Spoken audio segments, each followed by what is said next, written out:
Hello အားလုံးပဲမင်္ဂလာပါခင်ဗျာကျွန်တော်ရဲ့ Share Media YouTube နဲ့ Facebook Channel နဲ့ပြန်လည်ပြီးတော့ကြိုဆိုလိုက်ပါတယ်ဟုတ်ကဲ့ကျွန်တော်ဒီနေ့ညောက်ပြချင်တဲ့အကြောင်းအရာလေးကတော့အားရင်ကုန်ခန်းသွားတဲ့အမျိုးသားတွေအတွက်အားရင်ပြန်လည်ထိဆောင်ပေးနိုင်မယ်စွမ်းတက်ပြီးအချိုးရည်တစ်မျိုးပေါ့နော်အဲချိုးရည်ထဲမှာပါလဲဆိုရင်နံပါတ်1ကျုပ်တစ်လုံးပါမယ်နံပါတ်2လီမောက်အဝါရောင်လီမောက်တံပြာတိမဟုတ်ဘူးနော်လီမောက်ကိုလေးချမ်းပြီးတော့တချမ်းကိုညှစ်ထည့်လိုက်ပါအဲ့ဒီစုံကစုံထည့်ပြီးတော့နောက်ပြီးတော့ပြီးသွားရင် Sprite ကိုတောက်နိုင်တဲ့အတိုင်းဓာတ်တိပေါ့နော်တစ်ခွက်စာလောက်ထည့်ပြီးတော့ရောတော့မွေလိုက်မယ်ဆိုရင်ကုန်ခန်းသွားတဲ့အားရည်ကိုပြန်လည်ထိဆောင်ပေးနိုင်မှာဖြစ်ပါတယ်ခင်ဗျာဟုတ်ကဲ့ဒါဆိုရင်ကျွန်တော်ဒီပစ္စည်းကိုဘယ်လို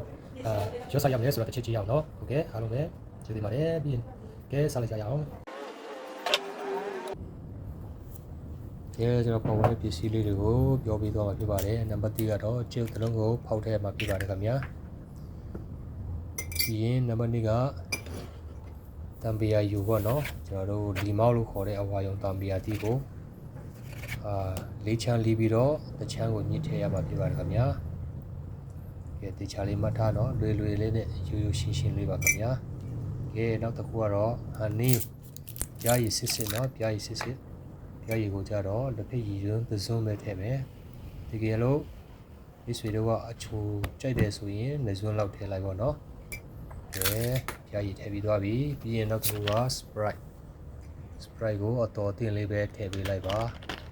ဘိုးကတော့ကြိုက်တယ်ဆိုရင်အပြည့်ထည့်လို့လည်းရပါတယ်ကဲ Sprite လေးထည့်ပြီးတော့ဆိုတော့ရောသမမွေပြီးတော့အလွယ်တကူတောက်သုံးလို့ရပါပြီခင်ဗျာ